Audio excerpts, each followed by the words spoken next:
Hello বন্ধুরা, তোমরা সবাই কেমন আছো? আশা করি সকলেই খুব ভালো আছো। আর আমিও ভীষণ ভালো আছি। তোমাদের আরেকবার পূজাস কিচেনে সকলকে স্বাগত। আজকে আরেকটি নতুন রেসিপি নিয়ে চলে এসেছি বন্ধুরা। সেটি হলো পাবদা মাছের ঝোল, আলু বেগুন আর ডালের বড়ি দিয়ে। এই গরমের দিনে একটি অসাধারণ রেসিপি। এই রেসিপিটি বলতে পারো পাবদা মাছের রেসিপি তোমাদের সাথে এর আগেও আমি অনেকবারই শেয়ার করেছি, কিন্তু এই রেসিপিটি একটু অন্যরকমভাবে, একটু ভিন্ন ধরনভাবে গরমের দিনেই স্পেশালি বলতে পারো খুব দারুণ লাগে খেতে। এই ঝোলটি দিয়ে কিন্তু আমরা এক মুঠো ভাত কিন্তু বেশি খাবো। তাহলে চলো দেখে নাও কিভাবে আমি বানাচ্ছি। খুবই সহজ পদ্ধতিতে, খুবই অল্প উপকরণে তোমরা ঝটপট বাড়িতে এই পাবদা মাছের ঝোল বানিয়ে ফেলতে পারবে। এই রেসিপির সমস্ত উপকরণগুলি আমি আমার ডেসক্রিপশন বক্সে দিয়ে দেবো, তোমরা সবাই দেখে নেবে আমি কি কি নিয়েছি। তাহলে চলো বন্ধুরা শুরু করি, দেখতে থাকো। তোমাদের আমি একটার পর একটা স্টেপ দেখাচ্ছি। যদি ভালো লেগে থাকে বন্ধুরা আমার এই রেসিপিটিকে, তাহলে অনেক অনেক অনেক বেশি শেয়ার করার তোমাদের সকলকে অনুরোধ রইল আমার এই রেসিপিটিকে। তাহলে চলো বন্ধুরা শুরু করি, তোমরা একটার পর একটা স্টেপ দেখতে থাকো। দেখো বন্ধুরা, আমরা সবার প্রথমে পাবদা মাছ নিয়ে নিয়েছি। আমি পাবদা মাছগুলিকে ভালো মতো করে কেটে বেছে খুব ভালো করে ধুয়ে পরিষ্কার করে নিয়ে নিয়েছি। তারপর আমরা এবার ম্যারিনেট করে নেব মাছগুলিকে। পরিমাণ মতো নুন দেব আর একটুখানি হলুদ আর দেবো সরষের তেল। 2 চামচের মতো আমি এখানে সরষের তেল দিয়ে দিয়েছি। সরষের তেলটি দেওয়ার একটাই কারণ বন্ধুরা, অনেক সময় মাছগুলি ভাজলে পরে কিন্তু ফোটে। সরষের তেলটি দিলে পরে পরিমাণে অনেক কম ফুটবে এই মাছগুলি। দেখো আমি ভালো মতো করে নুন হলুদ আর সরষের তেল দিয়ে খুব ভালো মতো করে ম্যারিনেট করে 10 থেকে 15 মিনিটের জন্য আমি রেখে দেবো। পাবদা মাছগুলিকে যদি এরকম করে লবণ হলুদ আর একটুখানি সরষের তেল দিয়ে ম্যারিনেট করে 10-15 মিনিটের জন্য তোমরা যদি রেখে দাও, তাহলে কিন্তু মাছগুলি খুব ভালো লাগে খেতে। আর নুন হলুদ খুব ভালো মতো করে মাছের মধ্যে অ্যাবজর্ব করে, আর কিন্তু একদম দারুণ লাগে খেতে। ঝোলে দিলে কিন্তু একটি অসাধারণ লাগে এই মাছগুলি। তাহলে দেখো বন্ধুরা, আমি খুব ভালো মতো করে মাছগুলিকে লবণ হলুদ আর সরষের তেল দিয়ে মেখে আমি 15 মিনিটের জন্য রেখে দিয়েছি।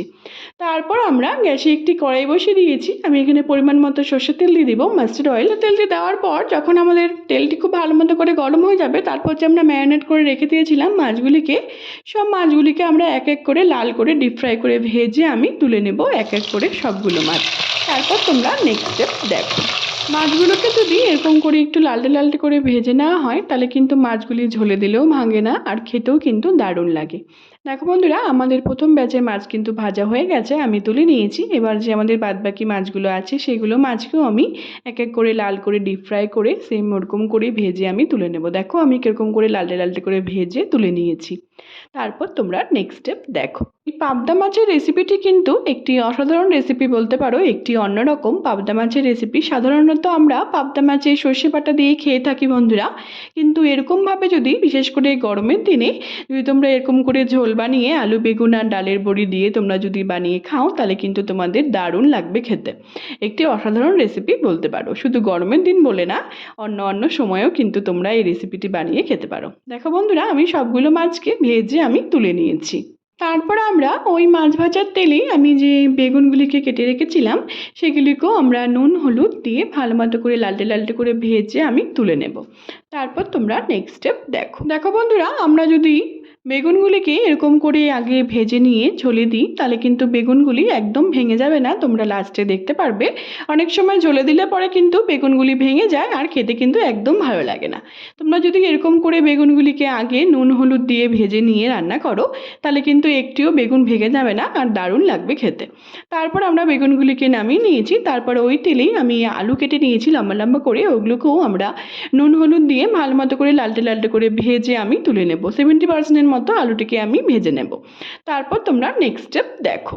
দেখো আমরা খুব সুন্দর করে লালটে লালটে করে আমি ভেজে নিয়েছি। এবার আমি আলুগুলোকেও নামিয়ে নিব এক এক করে। দেখো আমাদের আলুগুলি কিন্তু একদম ভাজা হয়ে গেছে। তারপরে যে আমরা ডালের বড়িটি ব্যবহার করব, এখানে আমি মাসকালের ডালের বড়ি ব্যবহার করেছি। তোমরা চাইলে অন্য ডালের বড়িও ব্যবহার করতে পারো। এই বড়িটি দিলে কিন্তু মাছের ঝোলের স্বাদ কিন্তু অসাধারণ হয়। তোমরা অবশ্যই এই বড়িটিকে দিয়েও একদম স্কিপ করো না। দেখো আমাদের সব কিছু ভাজা হয়ে গেছে, মাছ বেগুন আলু আর বড়ি আমি সবগুলোকে ভেজে তুলে নিয়েছি। তারপরে আমরা ওই তেলেই গোটা জিরে আমি কিছুটা ফোড়ন দিয়ে নিব আর দিব কুচনো পেঁয়াজ দিয়ে ভালো মতো করে একটু লালটে লালটে করে আমি এটিকে ভেজে নেব। তারপর তোমরা নেক্সট স্টেপ দেখো। দেখো বন্ধুরা, আমাদের পেঁয়াজটা কিন্তু লালটে লালটে করে বেশ ভাজা হয়ে গেছে। তারপর আমি এখানে দুটোর মতো টমেটো কুচি দিয়ে দিলাম। টমেটো কুচিটাকে দিয়ে ভালো মতো করে আমি এটিকেও পেঁয়াজের সাথে একটুখানি লালটে লালটে করে মজে যাওয়া অবধি এটিকে ভেজে নেব। তারপর তোমরা নেক্সট স্টেপ দেখো। তারপর আমরা যখন পেঁয়াজটি টমেটোটি একটুখানি মজে যাবে, তারপর আমি এখানে স্বাদ মতো নুন দিয়ে দিব। তোমরা তোমাদের স্বাদ মতো নুন অ্যাড করবে। ভালো মতো করে দিয়ে ভালো মতো করে এটিকেও মজে যাওয়া অবধি আমি একটুখানি ভেজে নেব। তারপর আমরা সব রকম মশলা আমি রেডি করে নিয়েছি। এখানে আমি 1 টেবিল চামচ করে সব রকম মশলা নিয়ে নিয়েছি আর দিয়েছি একটুখানি আদা। আমি আদাটাকে একটুখানি থেতো করে দিয়েছি, তোমরা চাইলে আদার পেস্টও দিতে পারো। সব রকম মশলা আমি একটু জল দিয়ে গুলে এটিকে রেখে দেবো। এরকম করে যদি মশলাটিকে ভিজিয়ে রেখে তারপর দেওয়া হয় তাহলে কিন্তু বাটা মশলার মতনই এটি স্বাদ হয়। তোমরা চেষ্টা করবে 5 থেকে 10 মিনিটের জন্য এটিকে ভিজিয়ে রাখার, তারপর এটিকে ঝোলের মধ্যে অ্যাড করার। আমি এবার এটিকে দিয়ে দিয়েছি, ভালো মতো করে এটিকে তেল ছেড়ে আসা অবধি কষিয়ে নিব। তারপর তোমরা নেক্সট স্টেপ দেখো। আমি কি কি মশলার গুঁড়ো নিয়েছি আমি আমার ডেসক্রিপশন বক্সে দিয়ে দেবো, তোমরা সবাই দেখে নেবে আমি কি কি মশলা নিয়েছি। মশলাটাকে দিয়ে যদি গ্যাসের আঁচটি কমিয়ে এরকম করে আস্তে আস্তে কষিয়ে নেওয়া হয় তাহলে কিন্তু ঝোলের স্বাদ কিন্তু অসাধারণ হয়। তোমরা চেষ্টা করবে এরকম করে মশলাটিকে দিয়ে একটুখানি আঁচটি কমিয়ে ভালো মতো করে আস্তে আস্তে কষিয়ে নেওয়ার। দেখো বন্ধুরা, আমাদের মশলাটি কিন্তু একদম কষে গেছে, খুব সুন্দর করে তেল ছেড়ে এসছে, দারুণ লাগে খেতে। বাটা মশলা থেকে কিন্তু কোনো অংশে কম হয় না। তারপর আমরা যখন আমাদের মশলাটি খুব সুন্দর করে কষে গেছে, তেল ছেড়ে এসছে, তারপর আমি এর মধ্যে পরিমাণ মতো গরম জল অ্যাড করে দেবো। আমি এখানে উষ্ণ গরম জল অ্যাড করেছি, তোমরা চেষ্টা করবে তোমাদের গরম জলই অ্যাড করার। কারণ কেন, গরম জল অ্যাড করলে কিন্তু ঝোলের স্বাদ কিন্তু অসাধারণ হয়। তোমরা তোমাদের ইচ্ছে মতো ঝোল অ্যাড করবে। তারপর যখন আমাদের ঝোলটি ফুটে আসবে, তারপর যে আমি ভেজে রেখেছিলাম আলুটিকে সেগুলিকে আমরা দিয়ে দিব। তারপর আলুটিকে দেওয়ার পর আমরা যে বেগুনটিকেও ভেজে রেখেছিলাম বন্ধুরা, সেগুলিকেও আমরা দিয়ে দিব এক এক করে। তারপর 1 থেকে 2 মিনিটের জন্য এটিকে ফুটিয়ে নিব। তারপর আমরা যে মাছগুলিকে ভেজে রেখেছিলাম পাবদা মাছগুলিকে, সেগুলিকেও আমরা এক এক করে সবগুলোকে দিয়ে দেব। গরমের দিনে একটি অসাধারণ রেসিপি এই পাবদা মাছের। তোমরা অবশ্যই বাড়িতে একবার ট্রাই করে আমাকে জানিও বন্ধুরা তোমাদের এই পাবদা মাছের ঝোলটি রেসিপিটি কেমন লাগলো। যদি ভালো লেগে থাকে বন্ধুরা আমার এই রেসিপিটিকে, তাহলে অনেক অনেক অনেক বেশি শেয়ার করা তোমাদের সকলকে অনুরোধ রইল আমার এই রেসিপিটিকে। দেখো বন্ধুরা, আমরা সব কিছু দিয়ে দিয়েছি। তারপর আমি এর মধ্যে কয়েকটা কাঁচা লঙ্কা চিড়ে আমি দিয়ে দেবো। এটা একদমই অপশনাল, তোমরা চাইলে এটিকে স্কিপও করতে পারো। তারপর সেটিকে দিয়ে 1 থেকে 2 মিনিট ফুটিয়ে আমি এর মধ্যে একটার মতো টমেটো কুচি করে দিয়ে দিয়েছি। এই টমেটো যদি এই পাবদা মাছে ঝোলে দেওয়া হয় সবার লাস্টে, তাহলে কিন্তু এর স্বাদ কিন্তু অসাধারণ হয়। তোমরা চেষ্টা করবে অবশ্যই এটিকে দেওয়ার, একদম স্কিপ করো না। তারপর যে আমরা ভেজে রেখেছিলাম ডালের বড়িগুলিকে, সেগুলিকেও আমরা এক এক করে অ্যাড করে দিয়েছি। এভাবে যদি ডালের বড়িটিকে আগে ভেজে নিয়ে ঝোলে দেওয়া হয় তাহলে কিন্তু ডালের বড়িগুলি কিন্তু একদম ভেঙে যায় না, আর খেতে কিন্তু দারুণ লাগে। তোমরা লাস্টে দেখতে পারবে ডালের বড়িগুলি কিন্তু একদম ভেঙে যায়নি। দেখো বন্ধুরা, আমাদের পাবদা মাছের ঝোল আলু বেগুন আর ডালের বড়ি দিয়ে কিন্তু একদম তৈরি হয়ে এসছে।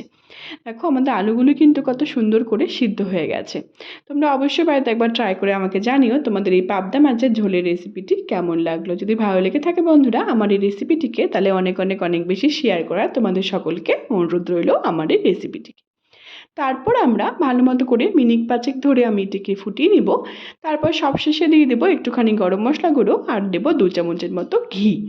দিয়ে ভালো মতো করে 1 থেকে 2 মিনিটের জন্য এটিকে ফুটিয়ে নিব। তারপর আমরা এটিকে ভালো মতো করে ফুটিয়ে নেওয়া যখন হয়ে যাবে, তারপর আমরা ঢেকে এটিকে রেখে দেব কিছুক্ষণ। তারপর আমরা এটিকে গরম গরম সার্ভ করব। আমাদের পাবদা মাছের আলু বেগুন আর ডালের বড়ি দিয়ে কিন্তু ঝোল একদম তৈরি হয়ে গেছে। আমরা এটিকে এবার ঢেকে 2 থেকে 3 মিনিটের জন্য রেখে দেব। তারপর আমরা এটিকে সার্ভ করব। দেখো বন্ধুরা, আমাদের পাবদা মাছের ঝোলটি কিন্তু একদম তৈরি। গরম গরম ভাতের সাথে কিন্তু জাস্ট জমে যাবে, আর কিছু দরকারই হবে না। শুধু গরমের দিনে বলে না, এটি কিন্তু তোমরা সবসময় বানিয়ে খেতে পারো। পাবদা মাছের একটি অন্যরকম রেসিপি। সাধারণত আমরা পাবদা মাছের রেসিপি সর্ষে বাটা দিয়ে খেয়ে থাকি, কিন্তু এই রেসিপিটি যদি তোমরা একবার খাও তাহলে কিন্তু সর্ষে বাটা কিন্তু তোমরা ভুলেই যাবে। তোমরা অবশ্যই বাড়িতে একবার ট্রাই করে আমাকে জানিও তোমাদের এই পাবদা মাছের ঝোলের রেসিপিটি কেমন লাগলো। যদি ভালো লেগে থাকে বন্ধুরা আমার এই রেসিপিটিকে, তাহলে অনেক অনেক অনেক বেশি শেয়ার করা তোমাদের সকলকে অনুরোধ রইল। এই গরমের দিনে অল্প তেল মশলায় এই পাবদা মাছের রেসিপিটি কিন্তু দারুণ লাগে, জাস্ট জমে যায়, আর কিছু দরকারই হবে না। তোমরা অবশ্যই বাড়িতে একবার ট্রাই করে আমাকে জানিও তোমাদের এই পাবদা মাছের ঝোলের রেসিপিটি কেমন লাগলো। যদি ভালো লেগে থাকে বন্ধুরা আমার এই রেসিপিটিকে, তাহলে অনেক অনেক অনেক বেশি শেয়ার করা তোমাদের সকলকে অনুরোধ রইল আমার এই রেসিপিটিকে। আর তোমরা যদি আমার চ্যানেলে নতুন বন্ধু হয়ে থাকো তাহলে অবশ্যই আমার চ্যানেলটিকে সাবস্ক্রাইব করতে কিন্তু একদম ভুলো না। সাবস্ক্রাইব করে রেখো, তাহলে অন্য অন্য রেসিপিগুলো যখন আমি নতুনত্ব রেসিপি ছাড়বো তাহলে তোমরা সবার আগে সেই রেসিপিগুলো পেয়ে যাবে। তোমরা অবশ্যই কিন্তু সাবস্ক্রাইব করতে একদম ভুলো না যদি তোমরা আমার চ্যানেলে নতুন বন্ধু হয়ে থাকো। আমার ফেসবুকও আরেকটি রান্নার পেজ আছে সুইট কিচেন দিয়ে, সেটির লিঙ্ক আমি সবশেষে তোমাদের সাথে শেয়ার করে দেবো, আমি আমার ডেসক্রিপশন বক্সে দিয়ে দিব। তোমরা সবাই দেখে নেবে, সেটিকে ফলো করার আর অনেক অনেক অনেক বেশি শেয়ার করা তোমাদের সকলকে অনুরোধ রইল। সবাই ভালো থেকো বন্ধুরা, সুস্থ থেকো, আবার নেক্সট ভিডিওতে দেখা হচ্ছে, টাটা।